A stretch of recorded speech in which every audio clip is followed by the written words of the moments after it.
Welcome to the What's Your Investment podcast, presented by Ignite Funding with Ron Arceo with featured guests. Weekly podcasts that explore your time, talent, and treasure. Like, share, and follow for more. What's your investment? Let's get to the show. Hey, what's up, everybody? Ronald Arceo here with the What's Your Investment podcast. I'm here with David Wilson today, Mr. Money Coach Dave, I like to call him. It's been fun actually getting to know him the past couple of weeks, watching him go through his socials and finally getting up on the call to record this. So if you guys are listening, go check him out. Instagram, Money Coach Dave, TikTok, Money Coach Dave. LinkedIn says, I'm David J. Wilson. That's the back part of the URL. LinkedIn is confusing. Yeah. David's actually amassed quite a bit of followers on social. A big part that I just realized actually was he was a part of a documentary series called Borrowed Future. No wonder he looked familiar to me. And it's been fun to actually get to know these things because it's such a cool surprise. And I want to make sure that this podcast is a little bit more on the broader scope, as opposed to really being, super focused on techniques and tactics and strategies and stuff that I can't even talk about. But regardless, this isn't about me. This is about David Wilson here, and I want to be sure that he gets the spotlight. So without further ado, who are you and what do you do? Thank you so much for having me, Ron. My name, David Wilson, as you mentioned, Money Coach Dave online. And whether you realize it or not, I would classify America as in a state of a personal finance pandemic, for lack of a better term. Whether you know it or not, almost 50% of Americans live paycheck to paycheck, could not cash flow a $400 emergency, and are not on track to retire. So my mission and what I do as Money Coach Dave online is empower what I would classify as the scroll generation. I made up the term, or maybe someone else did. I'm taking credit though. It's 18 to 35-year-olds. I empower them with the knowledge that they need to take control of their finances, so they're a catalyst to ultimately go and live the lives that they want to live versus a barrier that inhibits them from doing so. You've been in this for a while. You've amassed 2 million viewers every week through your content is what I'm Yep, getting. That's the average viewership across platforms. So 2 million people seeing my ugly mug on the screen every week. We're getting close to 150,000 followers. I was hoping by the time this was recording that I'd be able to say that, but I'm not quite there. Growing rapidly though. So yes. I guess the question is, right, with people that have gone through these situations, this financial pandemic or this finance pandemic, or that's what you call it, financial pandemic. Is that what you said? Yep. Yeah. Exactly. So if people are going down that route currently, without being able to paycheck to paycheck, without being able to afford a $500 emergency fund, even now, I remember it was $1,000 before, and being in a situation where they may not know how to control their finances. Why do you think that is the case? Why do you, just off the top of your head, why do you think that's happening these days? I would say overall, it's just a lack of awareness, and that really ties into how I got into this wonderful world of being a personal finance content creator. Because believe it or not, when I was 8 years old, I wanted to be a pro snowboarder, not a guy that talks about money on the internet. And the very relevant example in my own life is actually how I got started. And that goes back to my high school years. Don't worry, I'm not going to reminisce about my high school football career. Those were very short-lived. But my senior year, I was required to take a personal finance course taught by Dave Ramsey, who's one of the most prominent characters or influencers, whatever you want to call it, in the personal finance space. And prior to taking that course, I knew how to write a check. I had a savings account, but I didn't understand all the other important things that I should have before leaping into adulthood. So after taking that course, it really unlocked this Pandora's box of exploring the world of personal finance. And I'll give you the Spark Notes version. After taking that course, it totally changed my trajectory for college. Instead of going into student loan debt, I opted to go to a cheaper school. I got to that school, went 4 years, ended up getting to the point where through some unique side hustles, scholarships, being an RA, that I was going to graduate with a debt-free degree, fully funded emergency fund, and Roth IRA. So that's a retirement account for those of you that don't know, maxed out for 2 years, which is on its own like a pretty impressive feat. And honestly, if the story would have stopped there, like that would have been a good storybook ending. But as college students do in between classes, I was actually watching a Dave Ramsey live stream. So his live show that they have every day. And I just so happened to comment in, "Hey, Dave, thanks for teaching me this stuff. It's ultimately changed my life." And then I explained a bit about my story. And that day, out of the 2,000 people watching, the chat moderator actually caught my comment on this YouTube live and then said, "Hey, we're working on this project. You should send your story to this random email address." Now, knowing what I know about identity theft, you should not send your whole life story to a random email address that you got online. But hey, I was a naive college student, and I ended up sending my story. A week later, I was on a phone call with a producer, and then I was on a call with a director, and then the world shut down. But after it opened up, a film crew was at my house to film the documentary that you mentioned, Borrowed Future, and having my story featured as part of that film. That's awesome. It was I remember watching it. I was part of the whole deal. And it was such a inspiring thing, especially for college. You know, I went through, I'm totally out of the college thing now, but when I went into college, these kinds of ideas probably were there, but for that age group at that time, there was never any access to any of that. Mm-hmm. When I say access, I don't mean, let me break it down even further. It wasn't even the ability to have the access. It was the inability to even have anything of that top of mind. Financials was nothing that, you know, many people just don't grow up understanding. And through the roll of the dice, sometimes you luck out, sometimes you don't, sometimes things just happen and you kind of got to run through it. So you went through these few years of learning, and senior year, you said you kind of required, which is kind of neat that you were required to take a course on that. Went through college, 4-year degree. What did you go to college, if you don't mind me asking? Graduated 2020. Cool. And then what did you go to college for? Business administration. Oh, fun. Nice. Yeah. Yep. Might work out doing this influencer bit. And then so you decided from that point on, Borrowed Future, for you guys who don't know, is all about student loan debt and people not needing to go through it and people being able to pay through it without needing to go through that. So you went through that situation, and what happened after that? Yeah, this is where the start of my career as a creator really kicked off. And that's because after Borrowed Future, I actually got the opportunity to travel around the country, speaking mostly to high school and college students about how to get a debt-free degree.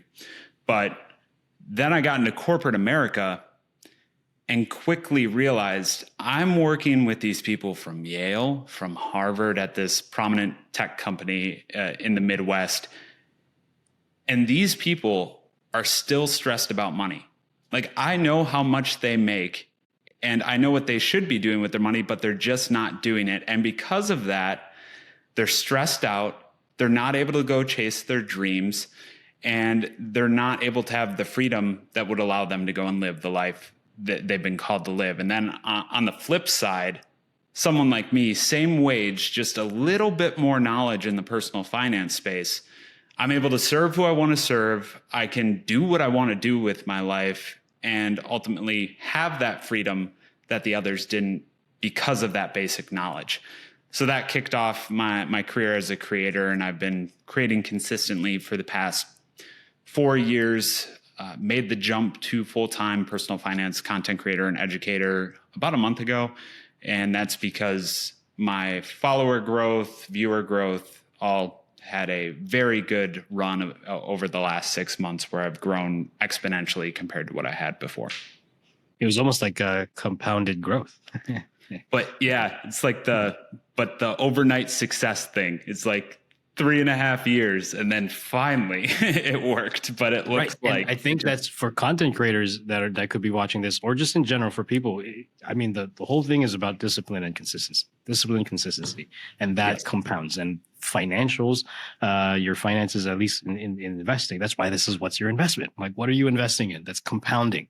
Whether it's your lifestyle, like whether it's whatever lifestyle you have, whether it's your the time that you're spending with people, like these are all important things that outside of the financial space that we also can invest in to help us raise almost our own standards, if that makes sense.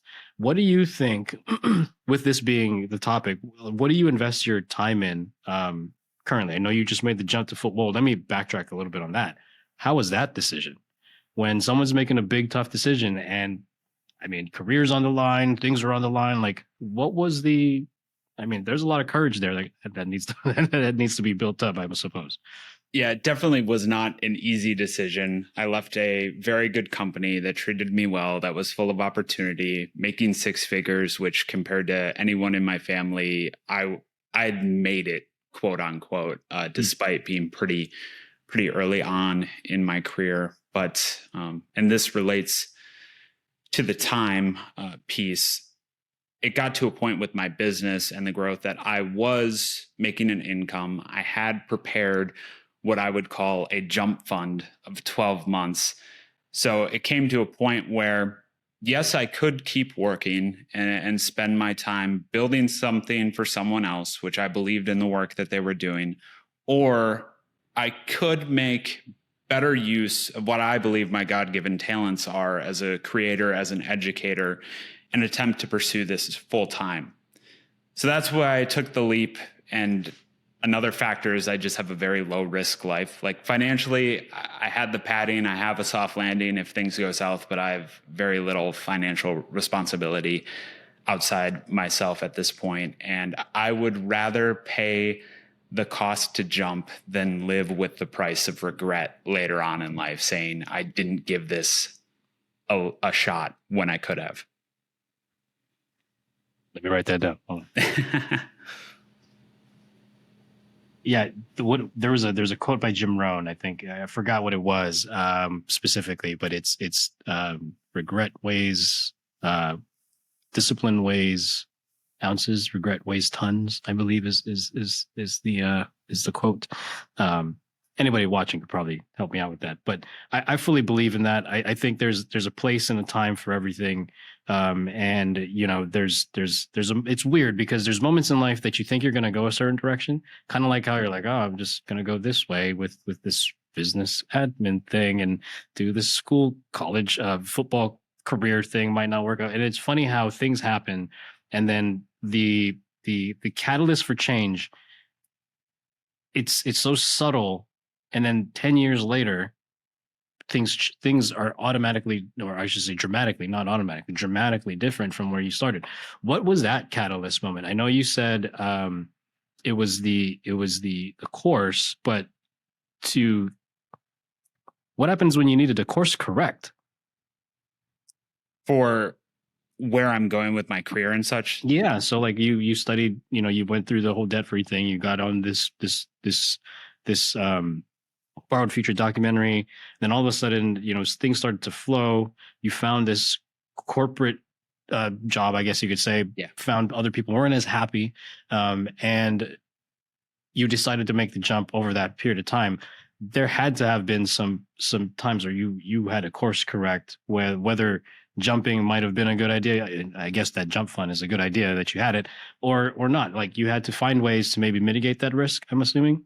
Yeah, I would say, given where I'm at in my career, this decision that I made 2 months ago to jump was probably the biggest course correction that I've made thus far in life. The only one that I can think of beforehand is the going to a different college to know that I can make it out debt free. But career wise, I played it relatively safe.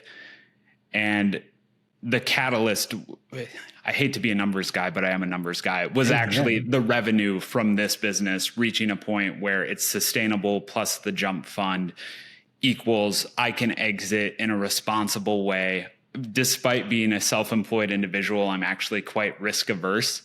So on the surface, it's like, oh, this guy's living by the seat of his pants. He's trying to make a living making videos online. But at the end of the day, it's all very calculated risk. And I actually don't get worried about it at all. At this point, I mean, ask me 6 months from now, I might be sweating bricks, but at this point in time, I have a safe landing if needed. Let's note that for a future episode.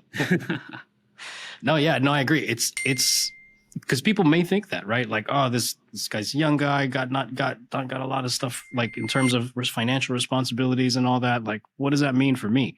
So you saw people your age, I wouldn't say your age, I'm sorry, around your wage, and they're in the same area of job, I'm assuming. And I'm assuming they're a little bit older than you. Yeah, either same age, little older, most recent college grads, early career. Exactly. Okay, cool. And you found that they were still unhappy. Yeah, unhappy is one way to frame it. The other is stressed. Okay. And people don't realize how much of an impact finances can have on your other areas of well-being. So I think there's the wheel of life. That's the common analogy that talks about the different areas of your life. But I would say finances is one of the most influential in that wheel of life, because if you don't have money, you can't go to the doctor. If you don't have money, you can't go out and do things with friends. If you don't have money, you can't fully support your family and other interpersonal relationships. So I hate to say that it comes back to money, but in a lot of ways, it does come back to money when people are stressed about different life situations. Like, money isn't always the answer, but I don't think it's ever hurt anyone to manage what they have well and then be able to resolve the situations that they're faced with better because of the resources that they have. Wow. That is a very insightful and very wise segment, I think, that we just kind of went through.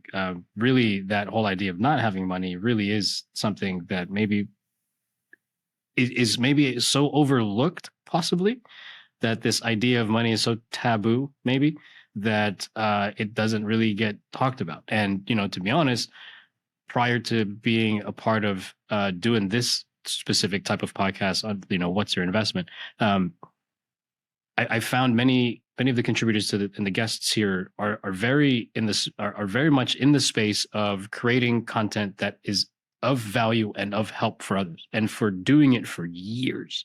And that is always something, to me, I think is more of a heart focus situation than a monetary focus situation. While the monetary is there to prolong that discipline for that amount of time, what would you say to those that are maybe not even doing it for the money, but are really just doing it for their heart of it, and they'd like to monetize at some point? That's not their biggest goal yet, but building that out for those few years, what were some of the struggles that you went through? Oh, it's a grind. Like, just sitting there creating content without viewers, it's defeating. To be totally honest with you, like, I can't tell you how many videos or how many hours I spent for 200 people to watch a video. Even now, like, people would think 150,000 followers, he must be getting an amazing amount of views each video. But newsflash for you, that's not how social media works these days. Followers actually have very little to do with how much traction you get. But I don't know if I'm a full believer in the butterfly effect, but this is something that keeps me going, and it's my personal story. Okay. Like, Dave Ramsey doesn't have to keep telling people how to take control of their finances. But because Dave Ramsey told David Wilson how to take control of his finances at 18 years old, Dave Wilson has gotten to serve way more people than he ever thought possible. Like, I would not be here impacting the 150,000 people, the 2 million people a week that watch my videos, had it not been someone like Dave, who at that time has certainly made it where he's at. But he also went through those periods of not making any money, just doing it to see if it works and hoping that it changes someone's life. And now that I'm a little bigger and have gotten to do this longer, even in the early days, though, this situation came up. I'm starting to hear more from people that have been watching me or utilize some of the resources that I have available, and them saying, hey, I paid off $5,000 of my student loans this month, or hey, I set up my Roth IRA. It's like, okay, yeah, this 18-year-old put $500 into his first Roth IRA, is now auto investing. Like, I don't want to say I'm the reason, like they're putting in the work, but if I can be the spark that allows him or her to retire at 65 and give their family an amazing life and have them be able to give back, that's why I keep doing what I do. I like how that one catalyst turned into another catalyst. And again, it created a dramatic difference. And just for you looking forward for, like, people 18-year-old retiring at 60 something years old, they're able, your almost your mission is almost their ability to enjoy it at that age. And the crazy part is you're not even at that age. So why? Right? Why? Yeah, because even before that age, those people have lives that are equally complicated. Like, we all have our own things. But if I can show them the basic skills that they need to manage their money, then they can free up that brain space, those resources to go serve other people. So it's the compounding effect with people, the compounding of people. There's probably a term for that someone tagged as well. Yeah, you're going to tag it. But it's that basic premise that makes it important for me to share that knowledge now. I could say another reason is like the time value of money. It's like $1 invested at 20 is worth way more than $1 invested at 50. But the real reason is because these people, young in their career, if we can set them up to have a wonderful relationship with their spouse, to serve their family well, and then go out and serve their community, it's going to make this world a better place. And I may just be a small portion of their journey where I fed them the right knowledge at the right time, but I certainly don't take that for granted, that the knowledge that I'm sharing can truly change someone's life if they decide to put it into practice. And I get it. That sounds like a late night TV ad of me shelling some random product that'll change your life. But the stuff is basic. It's proven. I'm not teaching anything new. It's just the same message, curated to a younger generation. Being in this space for this amount of time that you've been creating content and gathering these followers, would you say that that's around the demographic between, I think you said 18 to 35? Is that? Yeah, that's the main demographic. Yep. So getting them, so your biggest hurdle isn't this, that they need to learn more about finances. They actually just need to get started and really just get the steps into place. What's some of the we can go through this now. Like, what are some of the things that you invest we talked about time. What about your talents? Obviously you do a lot of videos about what are some of the other talents that you got going on? Yeah. So being a creator is it's like a multi-skill profession. I'd say I'm a Renaissance man in some ways, because you have to understand the full customer journey. You have to understand marketing, but how it works for me and why this takes up so much of my time is I create on average 120 pieces of content every single month. And it's a bit inflated because a lot of it is cross-posted across platforms, but just understanding that is a piece of it. And then after that, there's automation flows to get people to my page. And then once they get to my page, they get to my resource, which the main one that I talk about is the wealth building blocks. And this I consider the foundation that everyone needs to know. And this is what I give away for free. But that guide is where I spent a lot of time dumping all my personal finance knowledge that I think 100% of America should know into a free resource with a budget template, net worth tracker, debt pay down calculator, all the things that they would need to actually take action on those 5 steps. So that took up a majority of my time starting this self-employment journey. Now it's focusing in on the actual content creation even more than I have in the past, and finding more opportunities to meet people where they're at, which is always changing. Like, I mean, football has progressed, right? We went from the leather helmets to the semi-safe helmets to the whatever. I would say social media is that, but on a 50x time speed, just with how fast it changes. Because even the stuff I was doing 6 months ago when I popped off per se isn't the same stuff that's working today. Marketing right now in today's world is a grind. And sometimes it becomes an issue because there's so many things that are happening that we can't really quantify as a possible avenue or tool to use in the long term, because it might change in 6 months, right? So being ahead of that, being ahead of the content, being ahead of the people, being ahead of the platform, I guess you could say, would you say is a good portion of your time developing? I mean, that is a talent that, really as a marketer, I'm assuming on your end as a marketer as well, those are talents that you have to develop as well, being an influencer, being in this space. Yeah, discipline, I would say, is the biggest key. Okay. There is a creative sense to what I do and experimentation, but at the end of the day, what has allowed me to continue progressing is just brute force consistency. And I think that's demonstrated by just the sheer amount of content that I put out. And because I have so many at-bats every single month compared to someone that's posting once a week, I won't say I'm necessarily guaranteed success, but I think my probability is much higher than most people. But that's not easy. Like, no one really understands how long it actually takes to make a quote unquote simple video, because a lot of time the most well-crafted content that comes off natural with great editing, good lighting, good audio, as I'm sure you know so well, can take hours of time for minutes of actual viewership.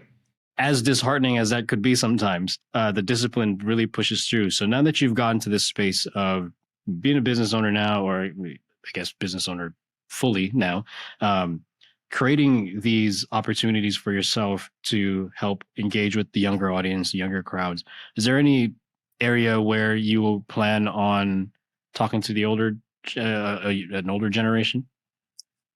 Yeah, there will be, I think, a day when I get into that more. One of the areas of my business that I haven't heavily expanded is speaking, and ideally would love to speak to corporate America and talk to them about my journey, because I think it's a strong narrative. And like I said, simple information causes big results. So if I have 90 minutes with anyone in a room about this, I'm sure I can say something that would impact their lives in a way that's thousands, perhaps hundreds of thousands of dollars. I mean, if you're showing them what a Roth IRA is for the first time. But for the most part, that younger generation is my main focus, my bread and butter, the people that I relate to. But it's certainly needed across the board. Like I don't have the exact stats offhand, but you'd be surprised how many people in their 60s still deal with things like student loan payments and aren't on track. Sorry, I know that's pretty crazy to me.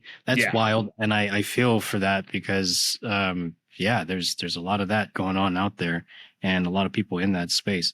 Now let's move on to this whole treasure situation. What do we talked about time, talked about talent and treasure. What do you invest your treasure in? Could be anything, could be your investments, could be anything that you would like. It's an interesting question.